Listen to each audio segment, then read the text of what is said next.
Welcome back mga kaaldab. Ito na naman po ang inyong lingkod, si Mr. Destiny. At magbibigay po tayo ng pinakamainit na update po ngayon sa social media mga kaaldab. Siyempre dito tayo sa pinaka-latest at talagang pinag-uusapan po sa social media mga kaaldab. Sabi ko nga po sa inyo dito po sa channel ni Mr. Destiny, 101% updated po kayo. Number 1 trending nga po si Mengay, celebrity trending. So, matik na yan mga kaaldab. Kaya po pala nag-double time ang mga armin dahil kumbaga si Mengay nga po talaga ang pinagpepiestahan. Sinamantala nila mag-post na mga photos na kung saan mapapaisip po kayo. Masyado silang advance. Biruin mo, February 13 pa lang, meron na po palang nangyari. Parang nga po pagsapit ng February 14, maglalabasan na. Siguro isa po ito sa, kumbaga, plano talaga nila, di po ba, na basagin natin ang Aldab. Pagising nila, marami ng posts ang magkakalat. Di po ba, halatang na organize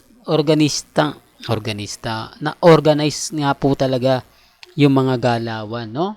Yung tipong kailangan ito, ganito popost tayo, sabay-sabay tayo para mag-trending.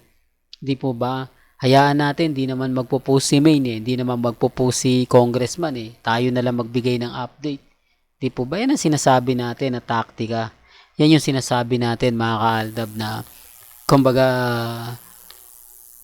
yung tipong kakaiba. Di po ba? Sabi ko nga po sa inyo, may kanya-kanya tayong pananaw. May kanya-kanya tayong opinyon. May mga bagay-bagay nga po na mahirap nga po talagang ipaliwanag. Sabi ko nga po sa inyo, kahapon lumabas si Alden. Hindi po ba? Tapos nakita na si Mengay sa Itbulaga. Gaya po ng pinapaliwanag ko, 4 na araw, pinakamatagal na po yun sa mga bakasyon ng mga artista. Lalo na po pag number 1 celebrity ka dito sa Pilipinas. Marami na kasing nakambinbin na trabaho. Marami kasing kumbaga gagawin mo, di po ba, gaya nga po ng noontime show ng Eat Bulaga. Walang si Mengay kapag pag kulang kapag wala talaga si Mengay. Kasama na talaga si Mengay sa pananghalian. Sabi ko nga po sa inyo, may mga artista nga po talaga na gustong sumali sa Eat Bulaga pero nadidismaya sila kumbaga nauunahan sila ng kaba. Dahil iba nga po kasi sina Henyo Master Joey De Leon, Tito Sen at si Bossing. Kumbaga ito yung mga palabiro. Pero mas ilag daw po sila kay Henyo Master Joey De Leon. Di po ba? Totoo naman po Pero kapag ka nagamay mo na siya, mapapaisip ka, di po ba? Kaya nga sabi ko sa inyo, may mga bagay-bagay po na talagang pinag-uusapan, pinagpepiestahan. Ang sa akin lang naman po dito, kung ano lang po yung latest, kung ano lang po yung trending, kung ano po yung pinag-uusapan, agad-agad natin yung ibabalita. At syempre, agad-agad ko yung pong sasabihin sa inyo. Yan naman po yung isa sa kagandahan po dito sa channel ni Mr. Destiny. Hindi po ba? Kung ano lang po yung mga latest, kung ano lang po yung mga trending, dun lang po ang ibibigay ko sa iyo. Sa ngayon mga kaaldab, talagang matik na yan. Wala si Mengay. Nung isang araw, wala si Alden. Alam naman po natin na sila rin po ang magse-celebrate ngayong Valentine's Day. Di po ba? Nire-remind ko lang po sa inyo, sa mga ayaw pong maniwala, sa mga galit na galit, at inis na inis sa channel natin, okay lang po yan. Magsawa po kayo. Di po ba? Kahit po araw-araw mag-post ang Armin, okay lang po yan. Ang importante lang naman po, hindi naman po galing kay Mengay at hindi naman po galing kay Congressman. Gawa-gawa lang po nila. Di po ba? Pero bago natin ituloy itong update natin, kung bago ka lang sa channel na to, at isa kang true-blooded Aldab Nation na nagmamahal po kila Mengay at Tisoy, tama po ang channel na pinuntahan mo, kaya consider na po kitang bagong subscriber. At huwag mong kalimutang i-share ang mga video po natin sa mga mami, sa mga titas at sa mga senior. Remind ko lang po sa mga dumadaan, sa mga bumibisita, sa mga nagsasabi ng ganito, sa mga nagsasabi ng ganyan, di po ba? Kalmado lang po kayo, kampante lang. Sa ngayon, masabi ko sa inyo na lahat napakarami, ganap, update, talagang mapapaisip po kayo ng gusto. Ako nga po mga kaaldab, hindi ako basta-basta nagpapatinag. Hindi ako basta-basta nagpapaapekto. Lalo na nga po kapag ang pinag-uusapan natin sila Mengay at si Alden Richards. Di po ba? Dito pa lang panalo na po tayo eh. Dito pa lang ramdam nyo na yung presensya nila. Kaya nga po ako kampante lang. Wag po kayong padadala. Wag po kayong papaapekto. Lalo na nga po yung sinasabi nila na eto, ganto, ganyan. Relax lang po kayo. Di po ba? Kaya nga po ako hindi nagpapatinag eh. Hindi nagpapaapekto. Lalo na po sa mga gigil na gigil sa channel natin na sinasabing Mr. Paasa 2016 pa yung mga video mo, matagal na yan, burahin mo na yan, di po ba? Ba't sila affected? Bakit sila inis? Hindi naman po tayo namimilit, di po ba? Kumbaga sa mga ina-update ko, pili lang naman po talaga yung manonood at makikinig. Hindi naman po ito katulad ng showbiz na talagang pinagpepiestahan sa social media. Iba naman po ang Aldab. Kami, tuloy lang yung update, di po ba? Tuloy lang yung laban, hindi sumusuko. Di po ba? Kasi alam naman po namin yung tamang panahon. Alam naman po namin na may mga bagay-bagay po na mapapaisip din naman po sila.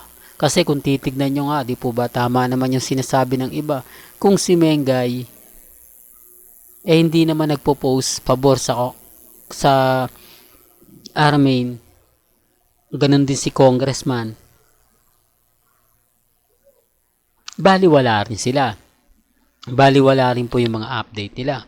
Di po ba? Kaya nga sabi ko sa inyo, relax lang, kampante lang. Sa dami ng mga ebidensya at resibo na magsasabing ganito ganyan. Kaya nga hindi ako nagpapaapekto. Hindi po tayo nagpapatalo sa kanila. Ang importante lang naman po, maging updated kayo. Kung ano yung latest, kung ano yung trending, doon lang po tayo.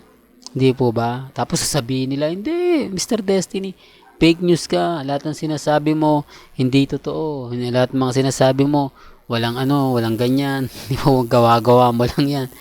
Hindi po ba? At least ako, okay na po sa akin yan. Po ba? Importante lang naman po yung mga post ni Mengay, post ni Alden, gaya ngayon, mamaya sa Stardust. Di po ba? Live po daw si Alden Richards. Pero tignan natin kung may ilalabas nila yan sa Facebook o hindi. Di po ba? Malalaman nyo naman po yan. Siyempre, hindi po makakalagpas yan sa channel ni Mr. Destiny. Sabi ko nga po sa inyo, pagdating po dito sa channel natin, okay lang po yan. Yung mga sinasabi nila, mga komento nila, normal lang yan. Inis lang po lang sila talaga mga kaaldab sa mga ina-update natin. Sa ngayon mga kaaldab, maging matatag lang po kayo, maging kampante, di po ba? Sa dami ng mga ebidensya at resibo na makikita natin, mapapanood natin, dumidepende na lang po tayo sa mga senaryo na lalabas. Dumidepende na lang tayo sa sitwasyon. Basta sa akin mga kaaldab, si Alden at si Maine lang po talaga yung totoong real life couple. Di po ba? Kahit sabihin nila, basagin nila ako, kung ano-ano yung sabihin nila, Mr. Paasa, Delulo, Kulto, okay lang po yan. Di po ba? Basta tayo masaya, basta ako kampante. Di po ba? Hindi man ngayon, hindi man bukas, darating din yung point, tayo naman po yung wagi. Darating naman yung point, tayo po yung panalo. Di po ba? Ganyan naman po yung Aldab eh. Ganyan naman po, di po ba? Hindi tayo basta-basta nagpapadaig o nagpapasindak. Biruin nyo kahit anong ginawa nila, di po ba? Nananatili tayo matatag, nananatili tayong kampante. Simula since 2015 hanggang ngayon, hindi po natinag o nagbago ng content si Mr. Destiny. Sinasabi ko lang po ito para lang po klaro. Sinasabi ko lang po ito lalo na po sa mga taong dumadaan at bumibisita po sa channel natin. Real talk mga kaaldab. Well, hanggang dito na lang po ang ating latest updates. Kaya kung gusto nyo pa po ng pinaka-latest at sariwang update, abay tumutok lang po kayo dito po sa channel ni Mr. Destiny para updated po kayo sa mga latest at sa mga bagong video po na ilalabas po natin maya-maya lang. Hanggang sa muli, salamat po sa panonood at pakikinig.